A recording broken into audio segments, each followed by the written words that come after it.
Hi, How are you? I'm good. How are you?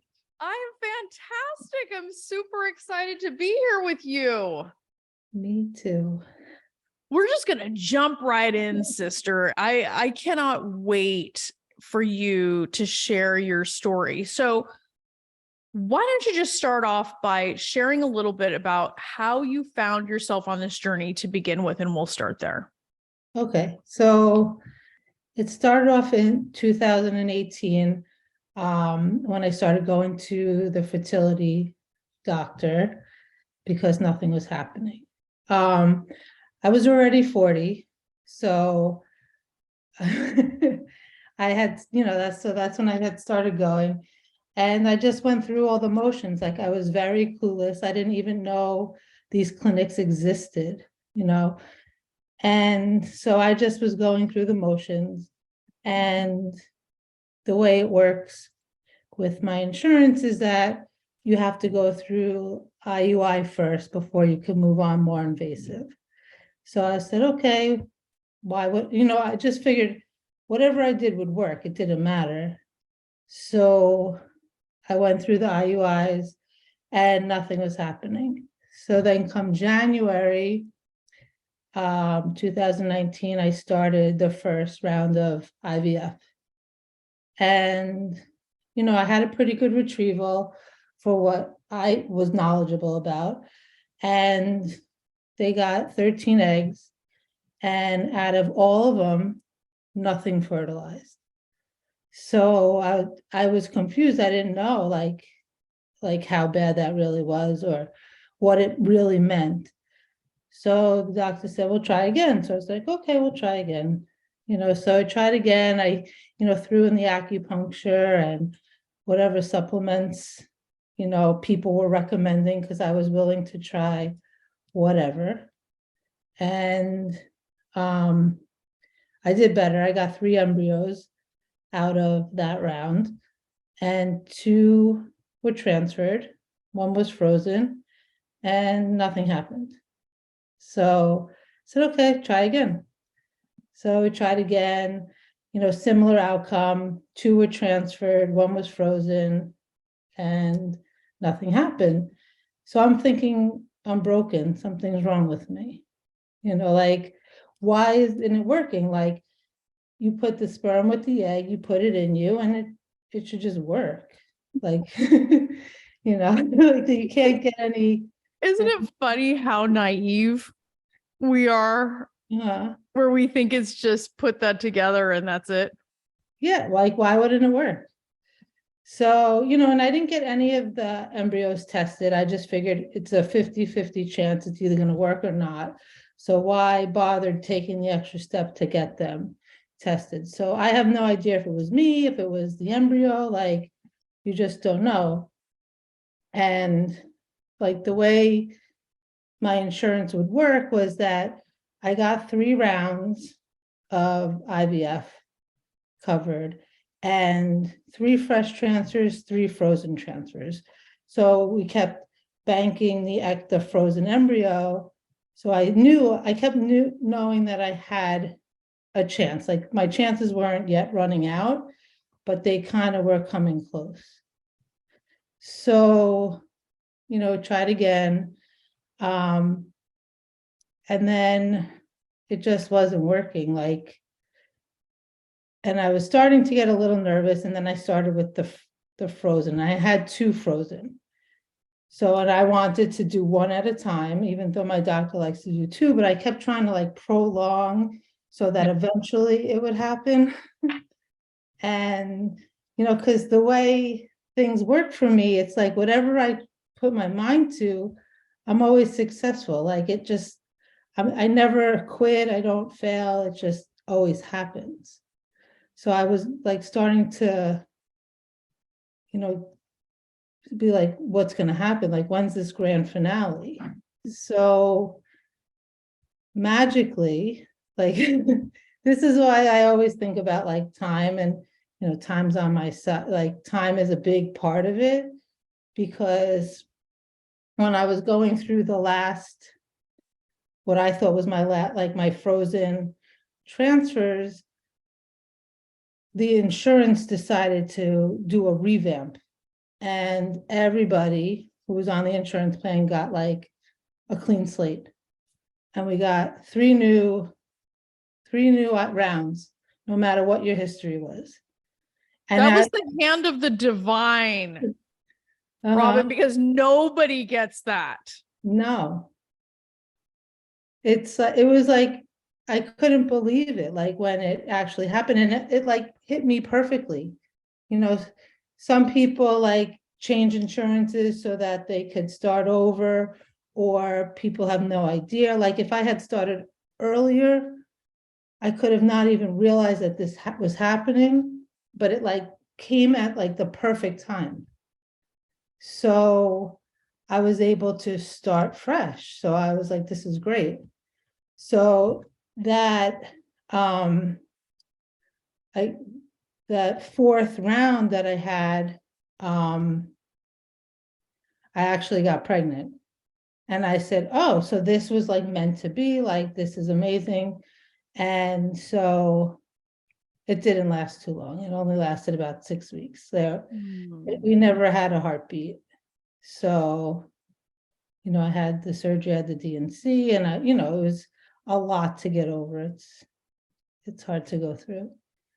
But I wasn't done, you know, I knew that there was more. So we try again, whatever.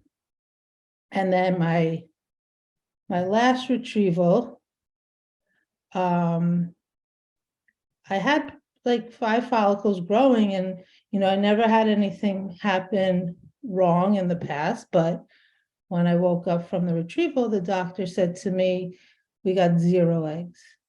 And I was like, I don't understand. How could that happen? Like, it's not possible. Like, either he missed something or whatever.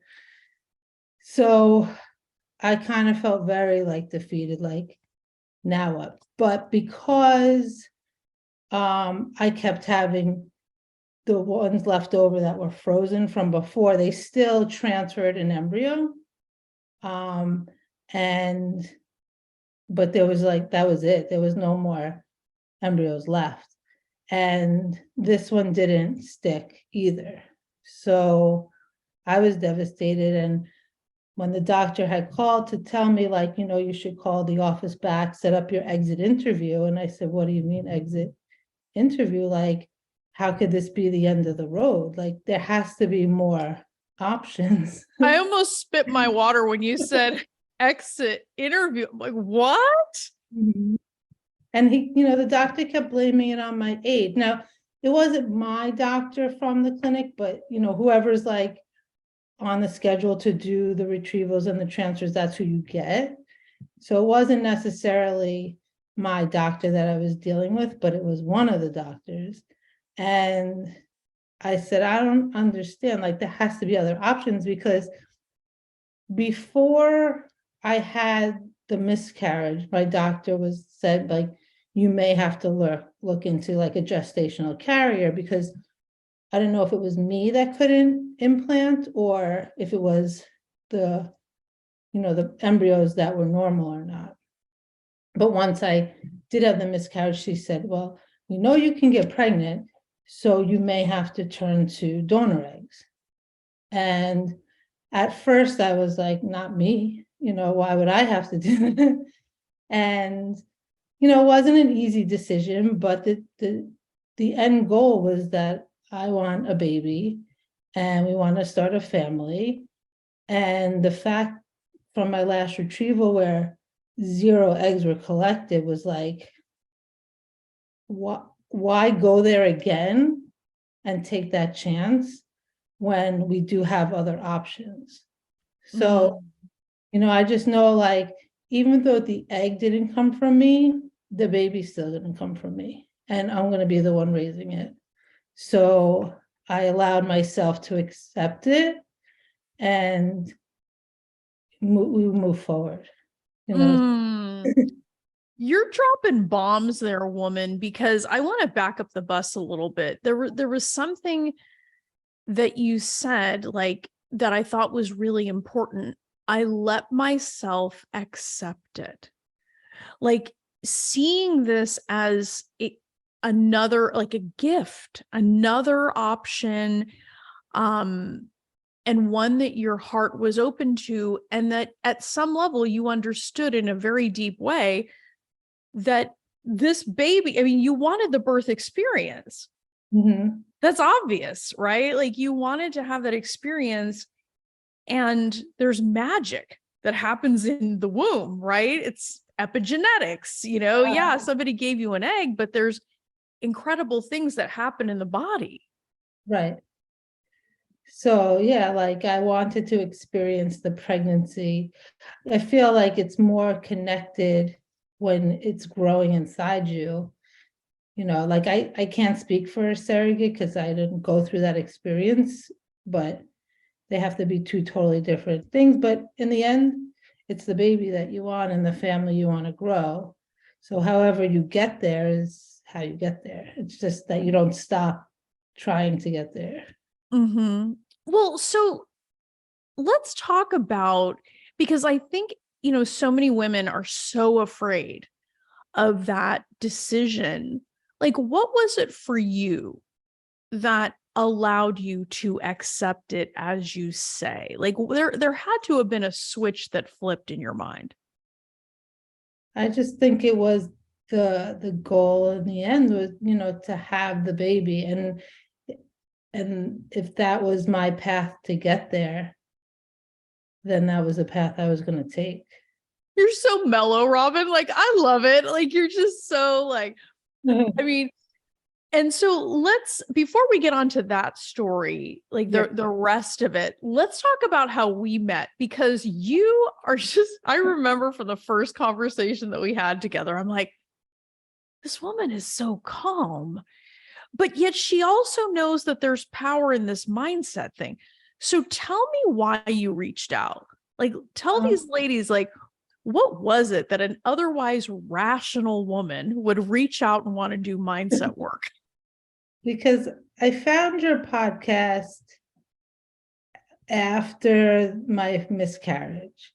Like I just knew, like I just got into podcasts, and I found other topics to listen to, and then I said, you know what, there has to be one about fertility. There has to be something. So I Googled it and you popped up, and like the title, like Fearlessly Fertile, like that just really struck me. And I listened to an episode and another one and another, like the fact that they are like short and to the point, and like most other people say, it's like you're talking to me, like just me. Nobody else is listening, but you're talking to me. And like honestly, when I first started listening to them, I couldn't listen to people tell their stories. Like it was too hard, to be honest. Like I always had to pass over those.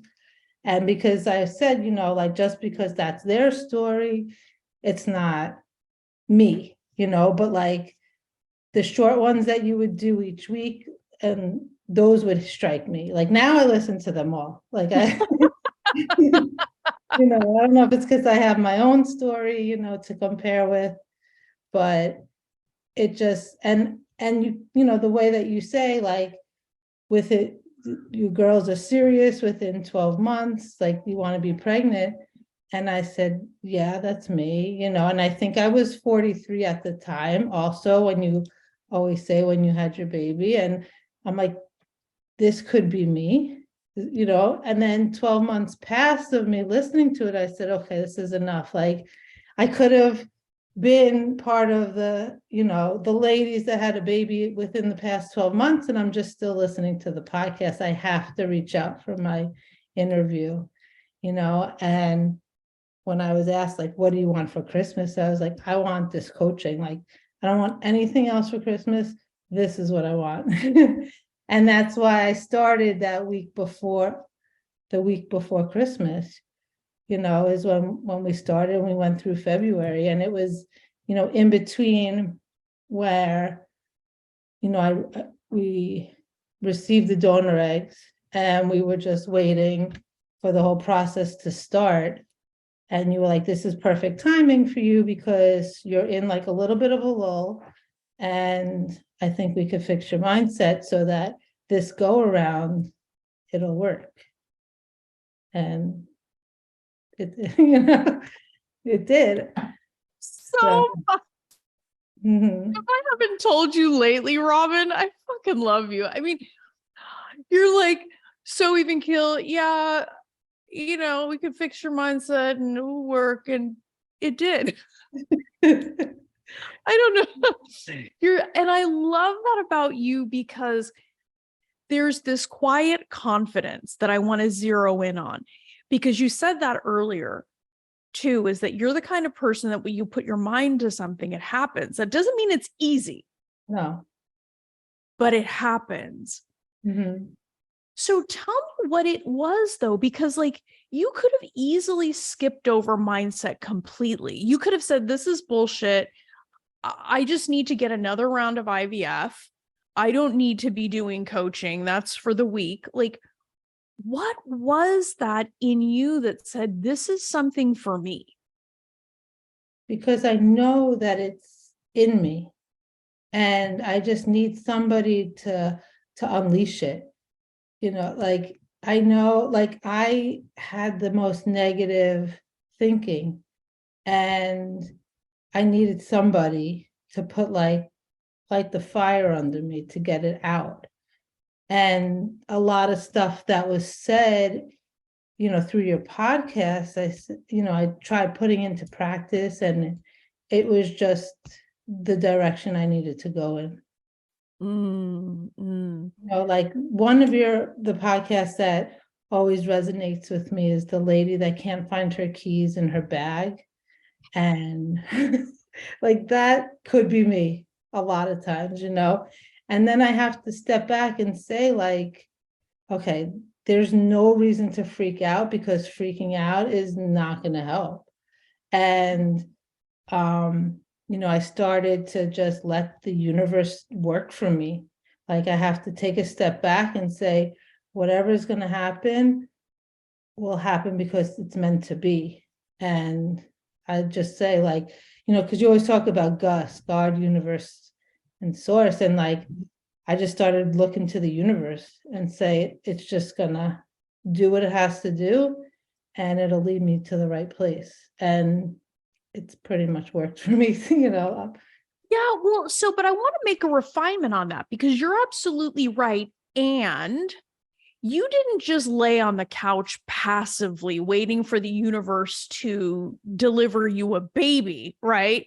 No. Because I think some people have a warped idea of allowing the universe to lead you, but you were very active in pursuing this dream. You did the things that you needed to do. You got the coaching, you reached out and, did all the stuff that you need to do to have the donor eggs. Like you weren't just laying around. Right.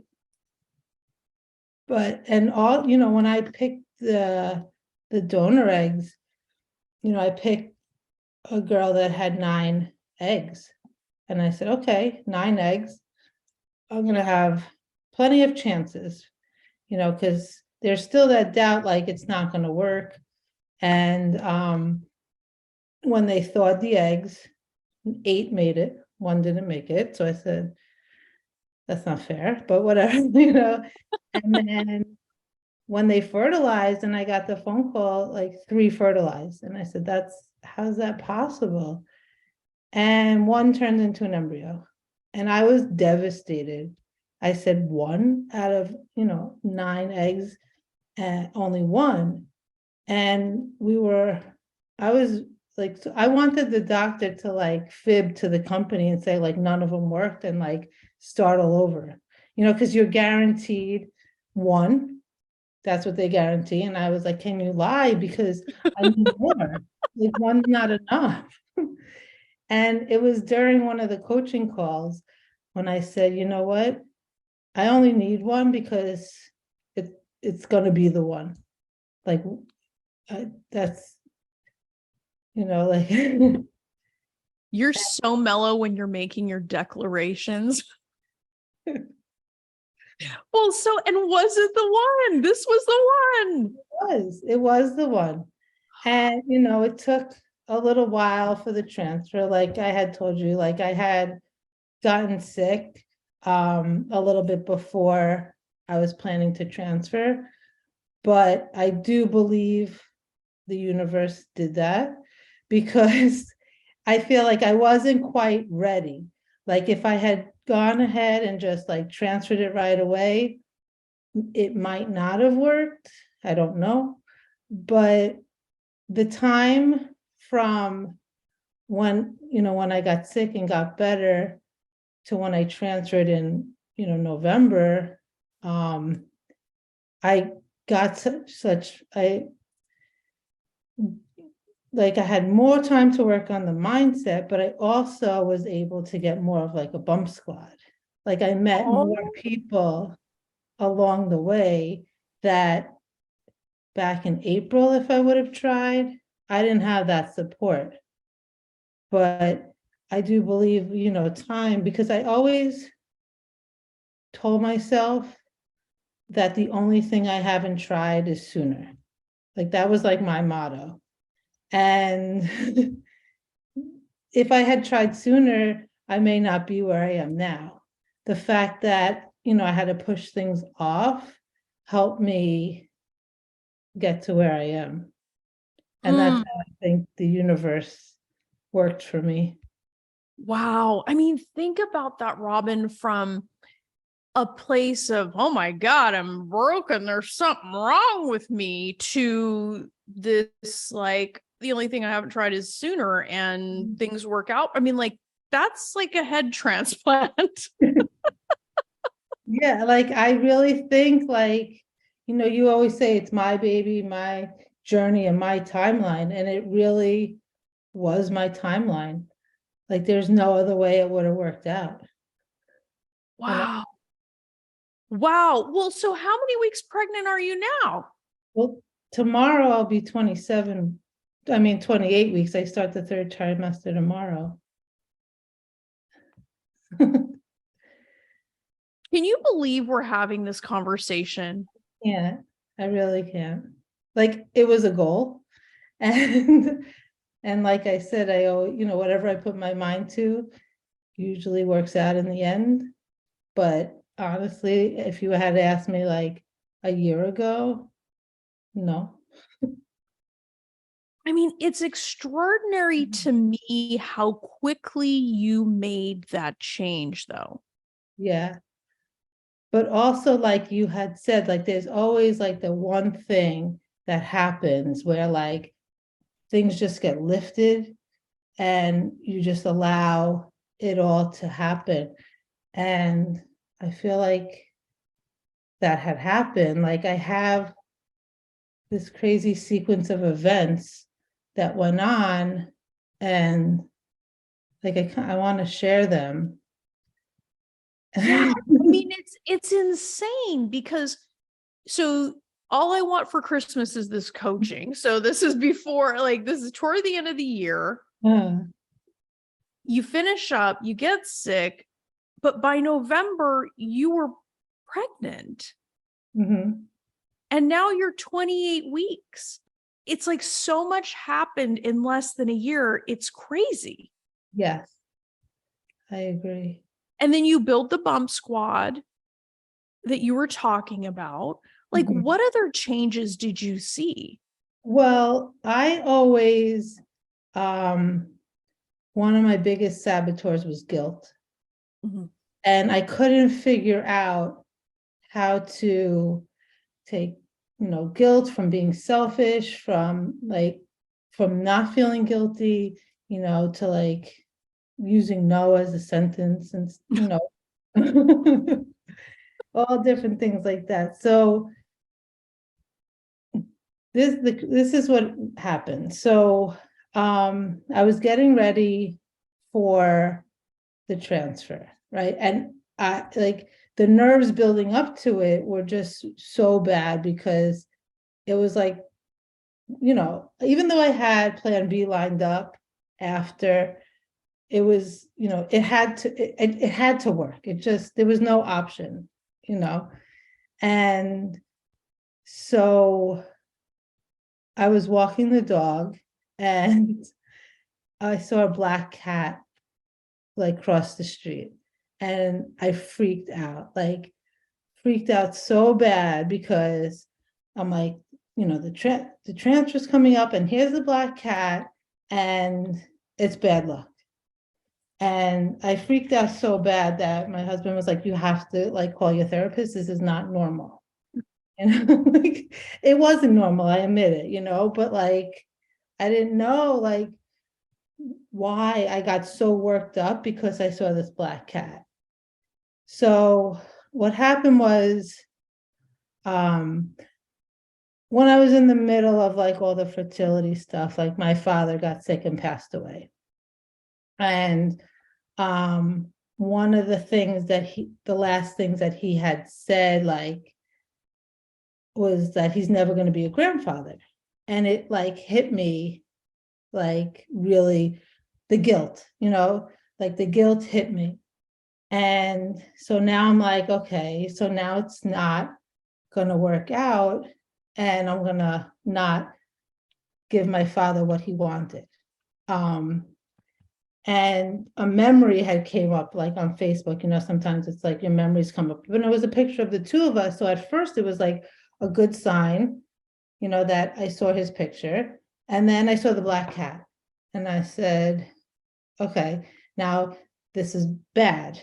And so when I had told my therapist the story, she said, I want you to print out the picture of you and your dad, and I want you to carry it around with you.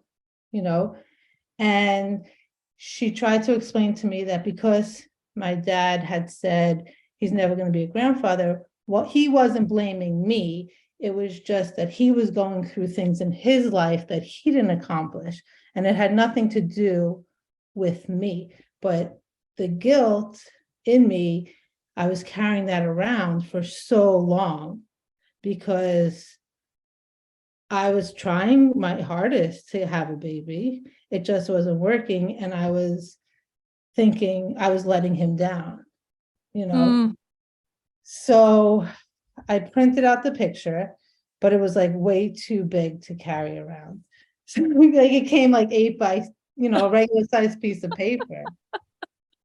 So, and this is where I think like, where your help also came in, because I thought of like an alternative. So I took my phone and I made this lock screen, a picture of him and I. So I was like, okay, well, this way I could carry him around with me all the time, because we always carry our phone around. So I had him on my lock screen, and I took the picture, and on the back, I wrote him a letter.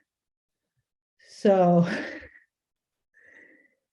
I wrote a letter to him, and I folded it up, and when I went to my appointments, to the transfer, I kept it like in my bra strap so that he would be with me. I mean, I don't know how I thought of all this, but like, I think it was like what allowed everything to happen. Like, it's your highest self. Yeah. It's you not afraid.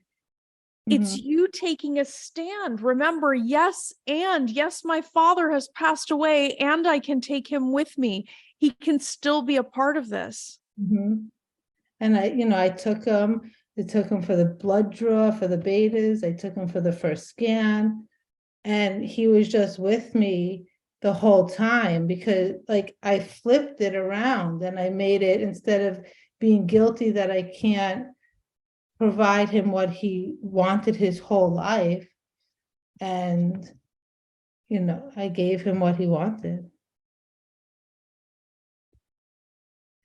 Wow. I mean, think about what had to happen inside of you, Robyn, to make that flip. It was, I think, to me, it was big. Like, I'm calm, but when I saw that cat, I was not calm. Well, here's the thing. Black cats are now a lucky charm for you, sister, because clearly they're not bad luck in your life. Because think about that, how that black cat was a catalyst, a catalyst for you to turn the story around. Yeah, I think it's true. But like Wow. every time I think of the story, it like freaks me out a little bit. Well, but you know, the other thing, this is living proof of what you were talking about before. The universe is always conspiring in your favor. It always works out when you put your mind to it, when you became, because think about it this way, Robyn, you could have been so locked up in a bullshit story that you couldn't do this. You were too old. You had tried too many times. Donor eggs means that child is not yours, which is total fucking bullshit. You could have gone off into a ditch and totally torpedoed your dream. Yeah, I wasn't going to allow that to happen. I mean, and it's incredible. I mean, you're showing that not only, you know, you had this in you, we pulled it out, you know, and then let you loose out into the world. And months later, there you are. Yeah. Making different choices, having the skill to turn it around when something really scary came up, the black cat. And I mean, think about the strength to keep taking that. Think about the consciousness you had to have to keep taking that letter. The scan, the betas. I mean, you had made a decision. Yep. It's like a mic drop moment, woman. It's like, yeah.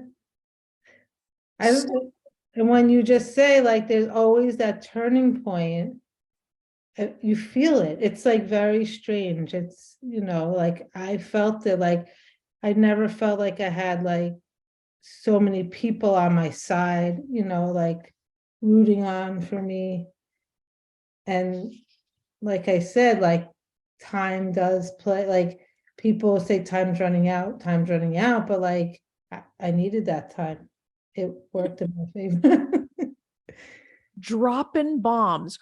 Well, so what, you know, like if you were to think about remembering what it was like, because you listened to the podcast for a year before you started doing the work. What would you want the women listening to know? Because there's so many women that say they want to go from being a listener to a guest, but there's certain things that women need to know about that. And I think you're a perfect example. So what would you say to women listening? I just think that it's the way that you look at things. Like it's really the way that you change your mindset. And unless you put it into practice, it's like I listen to you over and over and over again. And you know, some episodes I listen to more than once. And it's until you actually put it into practice, you can't see the results. And I just feel that it all comes together at some point. Yeah, it all comes together. And I think another aspect of that, though, is you have to be the woman that lets it come together. I mean, I think that was such a brilliant thing that you said very early on, is the acceptance. And people think acceptance means, well, I'm just going to accept my shitty situation. It's not that. It's, you know, acceptance is also about allowing. And that's what you did. Right. Wow. That's incredible, Robyn. I'm just so delighted to see you in this way and to see what you have created in your life. It's insanely inspiring. And so 28 weeks pregnant. So were you 43 or 44 when you got pregnant? 44. Okay. All right. I'm like, yeah. And are you going to have a birthday before you give birth, or are you going to be I 44? did. No, I was 45 already. Okay. I already turned 45. All right. I love it. I love it. I love it. I love it. This is great. I mean, it's just showing, I mean, and I think that the changes that you have made, Robyn, Mhm. you are going to be passing this goodness on to this child because of who you are being. And I think that's the thing that a lot of women forget, is that it's not just about getting pregnant. It's not just about staying pregnant. It's really about becoming the mom that you actually want to be.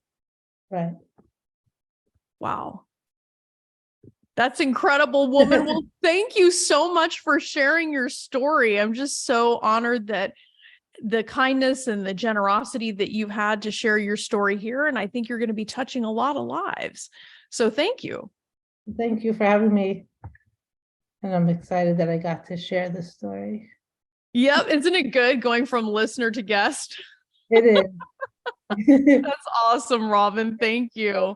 But I'm still going to be a listener, so. Well, that's good. I expect you to. Love this episode of the Fearlessly Fertile podcast? Subscribe now and leave an awesome review. Remember, the desire in your heart to be a mom is there because it was meant for you. When it comes to your dreams, keep saying hell yes.